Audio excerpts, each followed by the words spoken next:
जोहार झारखंड में हूं संतोष कंगवार। कौन बिगाड़ रहा है माहौल? दरअसल यह सवाल इसलिए क्योंकि हजारीबाग में सरस्वती पूजा विसर्जन जुलूस के दौरान दो संप्रदायों के बीच झड़प हो गई। केरेडारी प्रखंड के बेलतू की घटना है। झड़प के दौरान दोनों ओर से जमकर पत्थरबाजी हुई है, जिसमें कई लोगों के घायल होने की खबर है। घटना के बाद पूरे इलाके में पुलिस छावनी में तब्दील कर दिया गया है। हजारीबाग एसपी ने दोषियों पर कड़ी कार्रवाई की बात कही है। बड़का गांव एसडीपीओ समेत 4 थाना प्रभारी मौके पर तैनात हैं। पुलिस पूछताछ कर मामले की जांच कर रही है। जिला प्रशासन ने लोगों से शांति बनाए रखने और अफवाहों पर ध्यान न देने की अपील की। लेकिन हजारीबाग में सरस्वती पूजा विसर्जन जुलूस के दौरान दो संप्रदायों के बीच आखिरकार यह झड़प हुई क्यों, यह अपने आप में सवाल है। केरेडारी प्रखंड के बेलतू की यह पूरी घटना है। तस्वीरें समय आपकी टेलीविजन स्क्रीन पर है। झड़प के दौरान दोनों ओर से जमकर पत्थरबाजी हुई है, जिसमें कई लोगों को घायल होने की खबर है। घटना के बाद पूरे इलाके में पुलिस की तैनाती कर दी गई। पूरे इलाके को छावनी में तब्दील कर दिया गया है। हजारीबाग एसपी ने दोषियों पर कड़ी कार्रवाई की बात भी कही है। बड़का गांव एसडीपीओ समेत 4 थाना प्रभारी मौके पर हैं।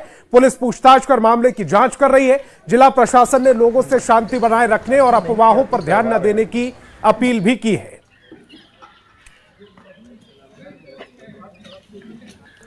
तो केरेडारी प्रखंड में यह झड़प हुई है। दो संप्रदायों के बीच में यह झड़प के दौरान दोनों ओर से जमकर पत्थरबाजी हुई और उसके बाद कई लोग घायल हो गए। घटना के बाद पूरे इलाके में पुलिस बल की तैनाती कर दी गई है। पुलिस छावनी में इसे तब्दील कर दिया गया।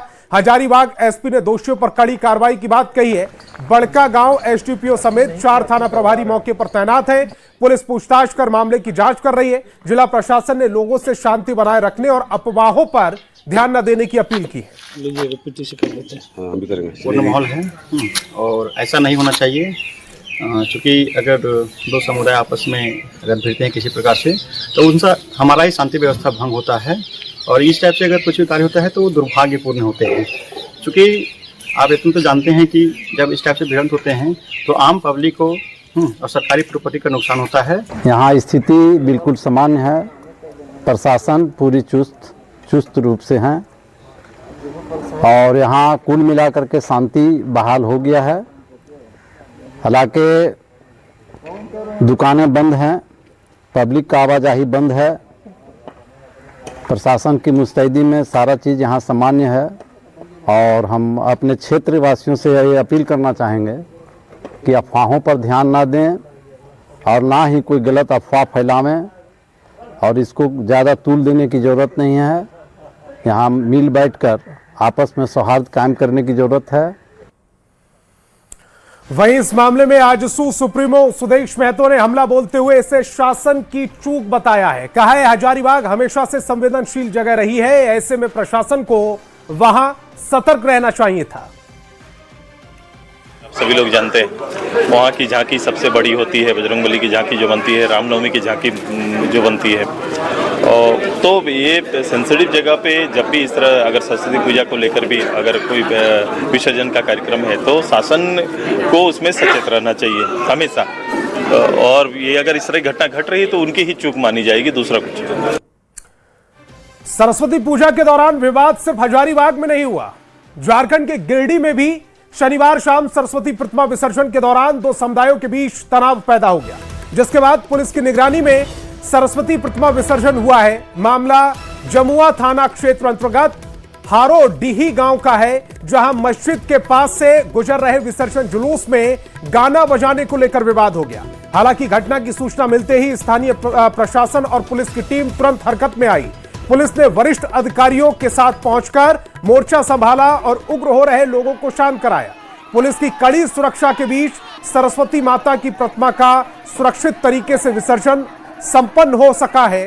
फिलहाल मौके पर भारी पुलिस बल की तैनाती भी की गई है। तस्वीरें आपकी टेलीविजन स्क्रीन पर है। पहला हम लोगों का ड्यूटी था कि शांति से सरस्वती पूजा मनाया जाए और उनका प्रतिमा का विसर्जन अच्छी तरह किया जाए। उस पर हम लोग प्राथमिकता दिए, उसको करवाए। कल इन लोगों से आवेदन हम लोग लेंगे और इन लोगों के पास साक्ष्य भी है, उसके अनुसार हम लोग कानूनी कार्रवाई करेंगे। अच्छा, वातावरण की बात करें सर, क्या कुछ वातावरण आंदोलित हो रहा था। इसका मतलब हुआ कि दो गुट थे या कुछ उपद्रवी लोग थे जिसके चलते कुछ शांति भंग का प्रयास किया गया जी। लेकिन शांति भंग पूरा हुआ नहीं, उसको स्थिति को नियंत्रित कर लिया गया। हजारीबाग, गिरडीह, अब उसके बाद लोहरदगा की एक खबर सुनिए। झारखंड के लोहरदगा में जो खबर आ रही है, वहां कुडू थाना क्षेत्र के बारीडीह गांव में दो समुदायों के बीच हिंसक झड़प हुई। विवाद की शुरुआत सरस्वती प्रतिमा के बाद प्रतिमा घुमाने के दौरान हुई है। बताया जा रहा है कि गाड़ी खड़ी करने को लेकर पहले मामूली झगड़ा हुआ, जिसने रविवार सुबह हिंसक रूप ले लिया। दोनों पक्षों की ओर से जमकर पथराव हुआ है, मारपीट हुई है, तोड़फोड़ हुई है। इस झड़प में कई लोग घायल हुए हैं। गंभीर रूप से घायल 3 लोगों को बेहतर इलाज के लिए रांची के रिम्स रेफर किया गया है। अन्य घायलों का इलाज स्थानीय सदर अस्पताल में चल रहा है। घटना के बाद से पूरे इलाके में तनाव जैसा माहौल है। गांव में पुलिस तैनात कर दी गई है। पुलिस छावनी में तब्दील हो चुका है गांव। हालात को नियंत्रित करने के लिए गांव में भारी संख्या में पुलिस बल की तैनाती हुई है। वरिष्ठ अधिकारी स्थिति पर नजर बनाए हुए हैं और शांति व्यवस्था बहाल करने की कोशिश भी की जा रही है। जिले के कुडू थाना क्षेत्र के बारीडीह गांव में कल हुए मूर्ति विसर्जन के विवाद के बाद आज ये विवाद हिंसक झड़प ले लिया है। हिंसक झड़प में विशेष समुदाय और हिंदू समुदाय के आधा दर्जन लोग करीब घायल हैं, जिसके बाद पूरे गांव को पुलिस छावनी में तब्दील कर दिया गया है। जिले के एसपी खुद यहां पहुंचे हैं और लगातार मॉनिटरिंग करके मामले को शांत कराने में जुटे हुए हैं। बता दें कि गांव में जब कल मूर्ति विसर्जन जा रही थी, उस समय उस दौरान दोनों समुदाय में विवाद हुआ, जिसके बाद यह विवाद बढ़ता चला गया और आज यह विवाद इतनी बढ़ गई कि विवाद में हिंसक झड़प हुई, पथराव हुई और दोनों समुदाय के एक दूसरे पक्ष में मारपीट हुई, जिससे दोनों समुदाय के लोग करीब आधा दर्जन घायल बताए जा रहे हैं। 3 लोगों को रिम्स रेफर किया गया है। 2 लोगों का इलाज सदर अस्पताल में चल रहा है। अब देखना है कि लोहरदगा एसपी मामले को गंभीरता से लेते हुए यहाँ पहुँचे हैं और अधिकारियों के साथ बैठक कर गाँव के दोनों समुदाय के बीच शांति स्थापित करने में जुटी हुई है। अब देखना आगे होगा कि पूरे तरह से मामले को नियंत्रण में पुलिस अभी ले ली है और कब तक इस गांव में शांति बहाल होती है। आकाश साहू, न्यूज़ 18 लोहरदगा। तो 3 शहरों से झड़प की खबरें आई हैं और उसके बाद कई सवाल उठ रहे हैं। सरस्वती प्रतिमा विसर्जन के दौरान इस तरह का विवाद क्यों हो रहा है? इस तरह के विवाद के पीछे कौन है? ये झगड़ा आखिरकार हो क्यों रहे? कब होगी झड़प में शामिल आरोपियों की गिरफ्तारी? कौन बिगाड़ रहा है इलाके में सौहार्द का माहौल? और सवाल यह भी पूछा जा रहा है कि कब रुकेगी धर्म के नाम पर हिंसा वाली घटनाएं?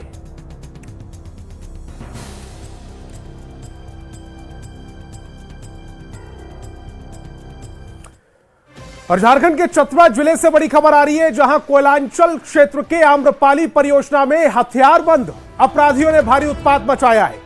अपराधियों ने यहां कार्यरत एनसीसी कंपनी के एक बेशकीमती गाड़ी को आग के हवाले कर दिया, जिससे करोड़ों रुपए की संपत्ति जलकर खाक हो गई। स्थानीय लोगों ने बताया कि करीब 5 से 6 नकाबपोश अपराधी हथियारों से लैस होकर साइट पर पहुंचे। अपराधियों ने सबसे पहले गाड़ी के ड्राइवर को निशाना बनाया और हथियार के बल पर उसे जमकर धमकाया है।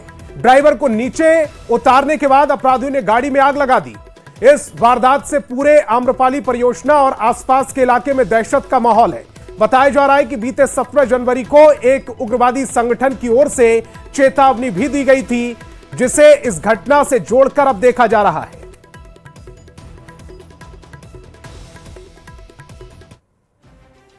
और जमशेदपुर में चर्चित कैरब गांधी अपहरण मामले की चर्चा हर ओर हो रही है। बिष्टुपुर स्थित एसएसपी आवास के पास से चर्चित उद्यमी कैरब गांधी के अपहरण मामले में पुलिस की जांच अब तक किसी ठोस नतीजे पर नहीं पहुंच पाई है। घटना को 13 दिन बीत जाने के बावजूद ना तो अपहृत कैरब गांधी का पता चल पाया है और ना ही अपहरणकर्ताओं की गिरफ्तारी हो पाई है, जिससे पुलिस की कार्यशैली पर गंभीर सवाल खड़े हो रहे हैं। झारखंड के डीजीपी जमशेदपुर पहुंचे, जहां जिले के एसएसपी और सिटी एसपी के साथ घटनास्थल का निरीक्षण किया और एसएसपी आवास पर बैठक कर कई निर्देश दिए। बैठक में जिले के एसएसपी, सिटी एसपी और कई डीएसपी और थाना प्रभारी मौजूद रहे।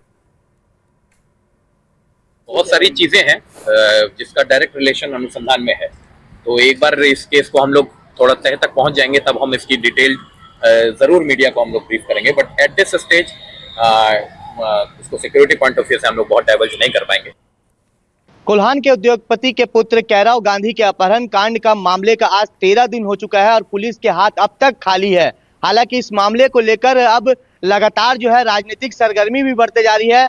विपक्ष के कई नेता जो है उनके घर भी पहुंच रहे हैं। हालांकि दूसरी तरफ जो चैम्बर है वो भी बैठक करके इसकी जानकारी पुलिस अधिकारियों से ली जा रही है, मगर अब तक जो है वो पुलिस के हाथ खाली है और 13 दिन हो चुके हैं। कैरव गांधी कैसा है, क्या है, कुछ भी अभी तक कोई जानकारी जिला पुलिस द्वारा मीडिया को नहीं दी जा रही है। मगर दूसरी तरफ आज बता दूं कि झारखंड की डीजीपी यहां पर पहुंची थी जमशेदपुर में, जहां आप देख सकते हैं कि यही जमशेदपुर के लिंक रोड में यहां पर उन्होंने घटनास्थल का निरीक्षण किया। बताया जा रहा है कि जब कैरव गांधी दोपहर में जब अपने घर से वो खाना खाकर निकले थे अपने कार से, तो यहीं पर इसी जगह पर उनका अपहरण हुआ था। एक स्कॉर्पियो उनके कार के सामने लगाया जाता है और उनको जबरन अपने कार से उतारकर उस स्कॉर्पियो में बैठाया जाता है और उसके बाद अपराध कर्मी उसके कार को भी लेकर पीछे से जाते हैं और उसके कार को सीधे तौर पर वो सरायकेला के कांदलबेड़ा जंगलों में छोड़ दिया जाता है और उसके बाद जो स्कॉर्पियो में कैरव गांधी को अपहरण करके ले जाया जाता है। यहीं पर एग्जिट पोल है, यहीं पर जो है जो डीजीपी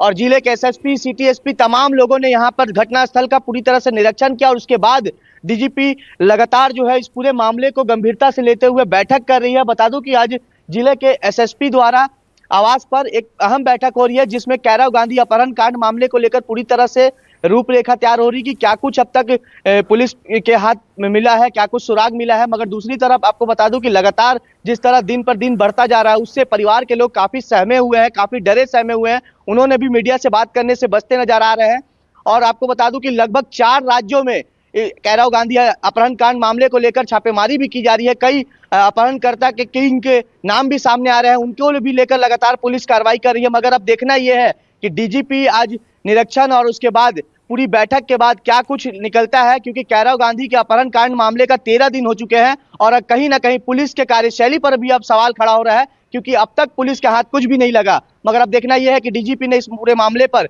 संज्ञान लिया है तो क्या कुछ निकलकर सामने आता है और कब तक कैरव गांधी सकुशल अपने घर लौटता है। न्यूज 18 के लिए जमशेदपुर से आशीष कुमार तिवारी।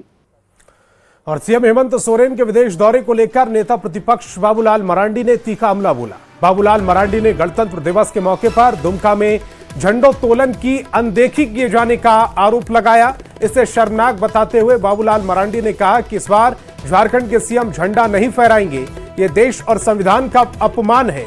बाबूलाल मरांडी ने कहा कि दावोस का कार्यक्रम 23 जनवरी को ही खत्म हो चुका है, फिर भी सीएम लंदन में मौजूद हैं। उन्होंने विदेश में जाकर देसी कंपनियों से एमओयू किए जाने को लेकर तंज कसा और सरकार से जनता की कमाई का पूरा हिसाब देने की मांग की है।